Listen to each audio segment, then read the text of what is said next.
Welcome to Fantasia, home of the Melodious. My name's Azallea, and today, gonna be bringing you guys another post-duel commentary. Now this time, I'm gonna be playing with my Lyrilusc deck. So taking a look at this opening hand, it's actually not that bad. I do have a few options that I can go for, and I have access to Soul Charge, so I can easily make a pretty decent link field actually with this opening hand. But the only problem is that my opponent went ahead, card demise, set 5, Lair of Darkness field spell, and 1 set monster, and that is absolutely devastating for me right here. There's a lot of potential disruption in his back row. Keep in mind, Bottomless, Torrential, they both went to 3. They're very good for, you know, demise decks and things like that, where you can easily just wipe your opponent's fields clean while not losing out on a lot of your own. So at this point, I have to play very carefully, play slowly.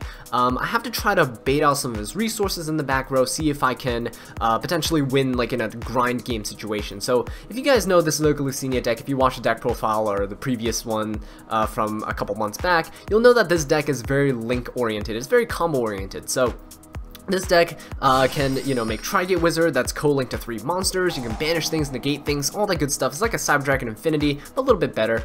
And so, yeah, I can't really go for that play, right? I can't really commit to the field because he has 5 back row and he has a Lair of Darkness field spell. You can just tribute off my monsters.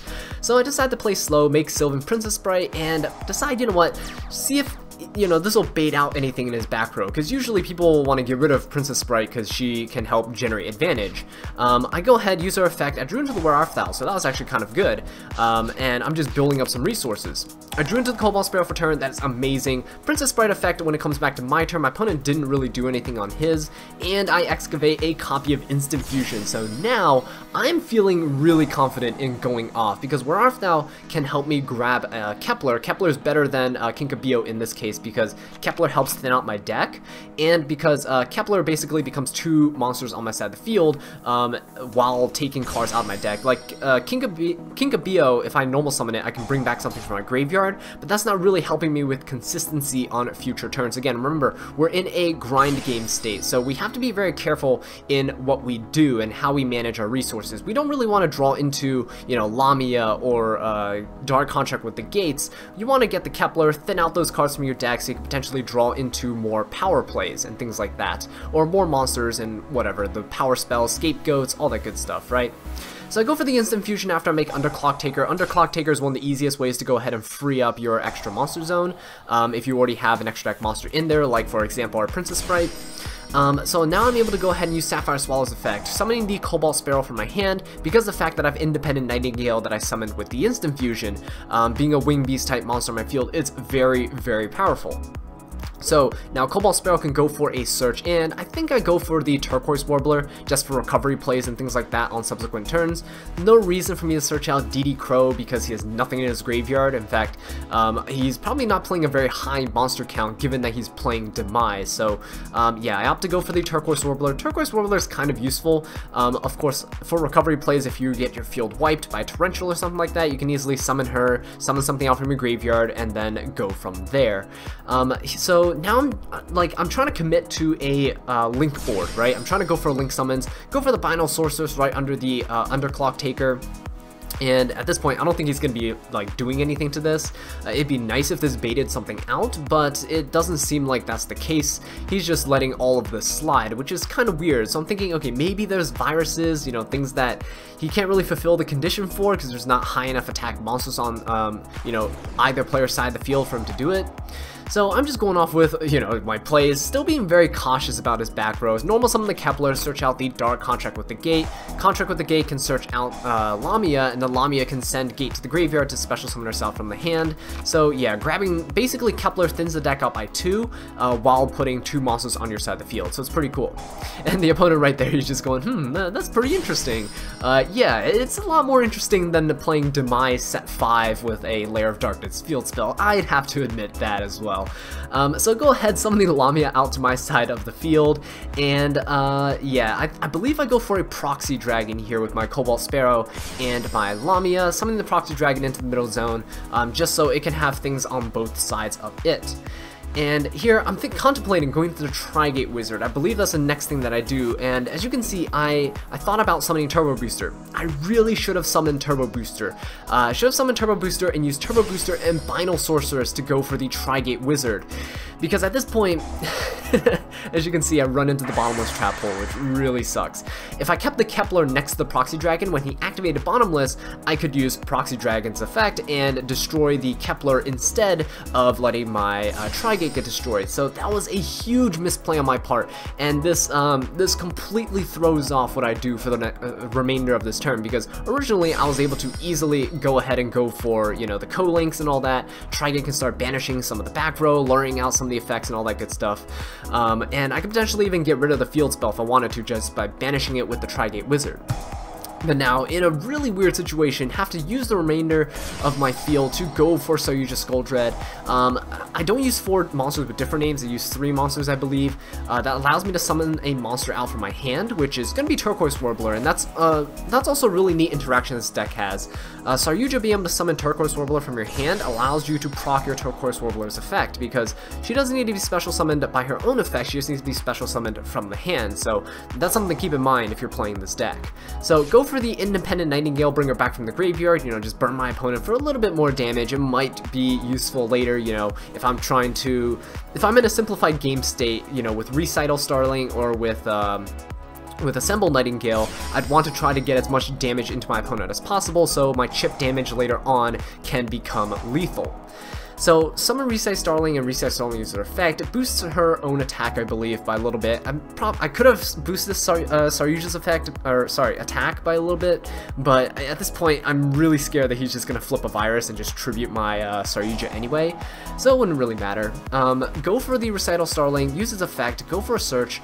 DD Crow at this point is tempting, but, you know, again, nothing in the graveyard. DD Crow is really nice to banish, like, Diablos or whatever, if he has it, but, you know, at this point, I doubt he's going to be able to do anything with it, even if he draws into it.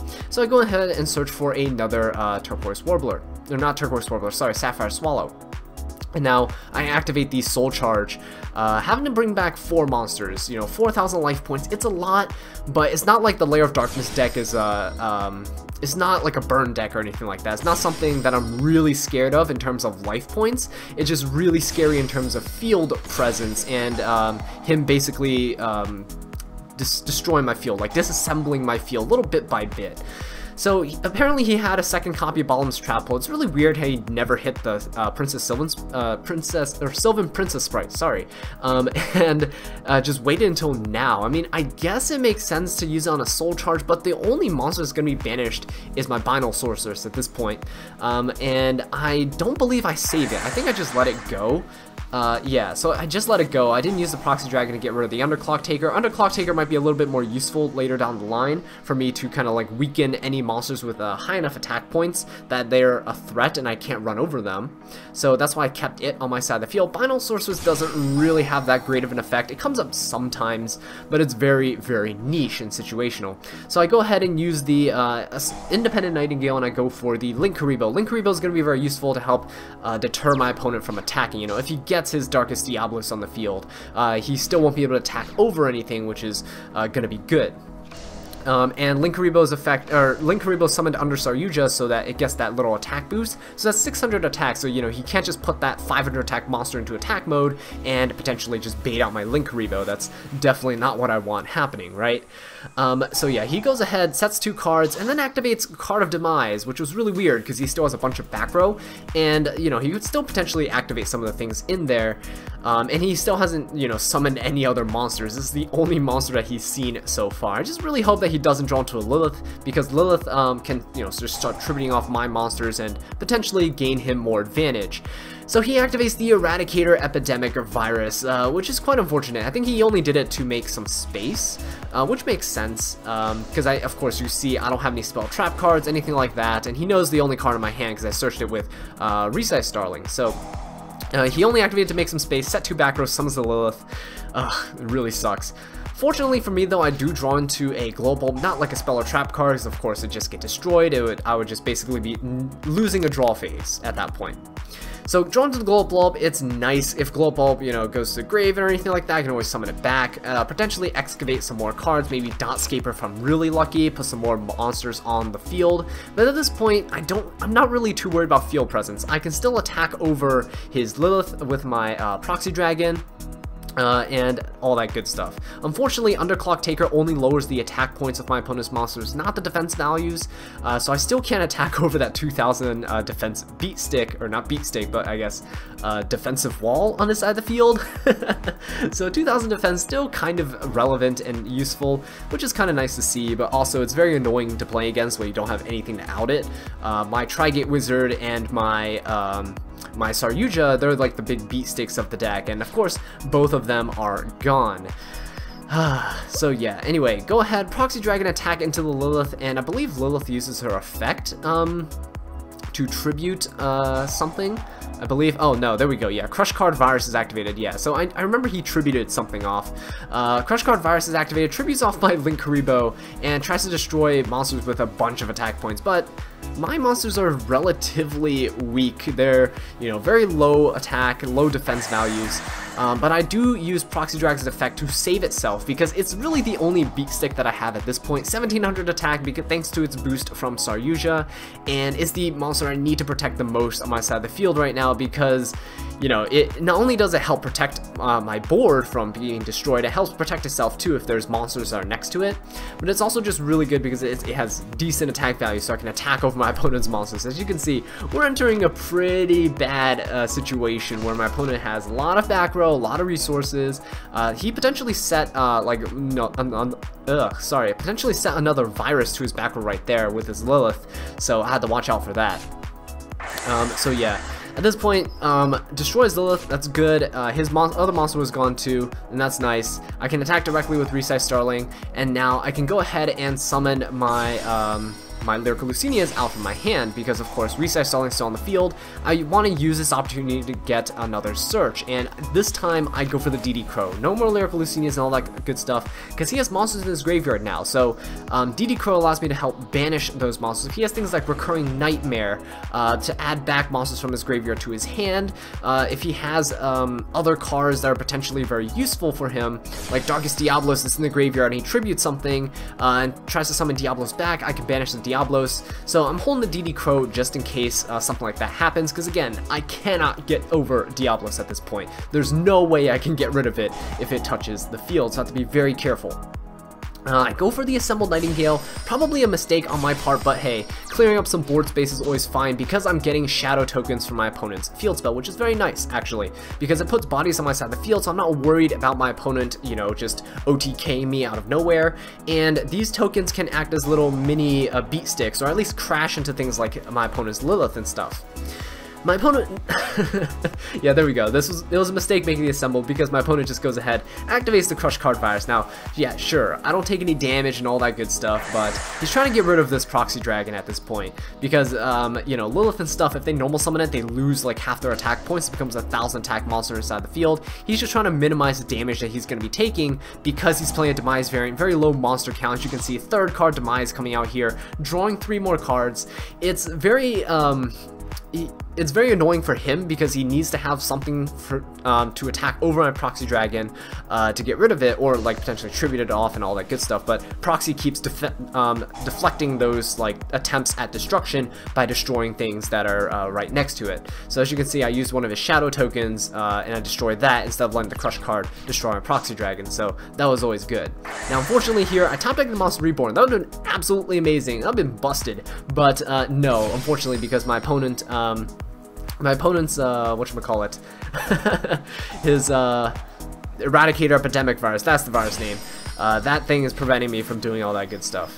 So anyway, I go ahead and summon the Link Spider, you know, just making some space, whatever, putting some, it's like the same amount of damage on board anyway, so whatever, I'm just gonna summon the Link Spider out from the extra deck, and I summon the Glow Up Bulb as well, because as you can see, the the graveyard is like procking because I can summon the Lyrilusc out. And Lyrilusc has a really interesting thing, because when you summon Lyrilusc out, you're actually tributing the level 1 monster. So that means during the end phase of this turn, I actually get a token from my opponent, which is kind of nice. Again, you know, having more tokens on my side of the field, just board presence. He has 5 back row, but I have 5 monsters, and monsters matter more if the back row is not going to be able to do anything. As you can see, he's down to 900 life points. So I don't know how I'm doing this. I don't know how I got this far. He's played 3 copies of Card Demise at this point, but I just have to be careful.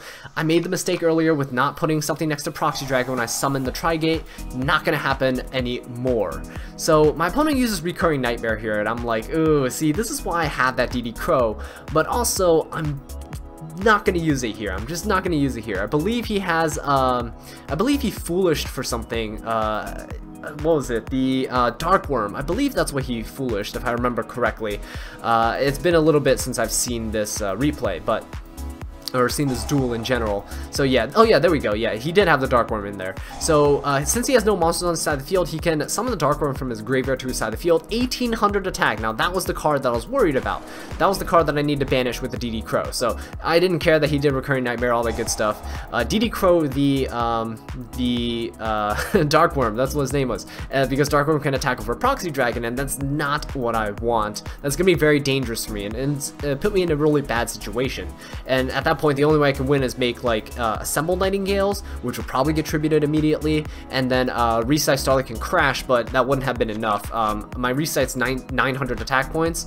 Actually, wait, that would have been perfect for game. Yeah, but he probably would have found another way to get rid of my Resize anyway, because he still has Layer of Darkness and all that good stuff on the side of the field. So yeah, anyway, speaking of that, Lilith going ahead, attacking into the Resize Starling, and Proxy Dragon could have saved her, but I ended up not doing it just in case, you know, I need the Link Spider as protection for Proxy if he has like any other back row that he wants to try to activate to try and destroy Proxy. So, you know, a Resize Starling would have been nice if she had 0 attack. Maybe if I boosted Saryuja in my previous turns. If she had 0 attack, that would have been great. I could just ram it into like one of the tokens my opponent summons, things like that. That would have been pretty nice.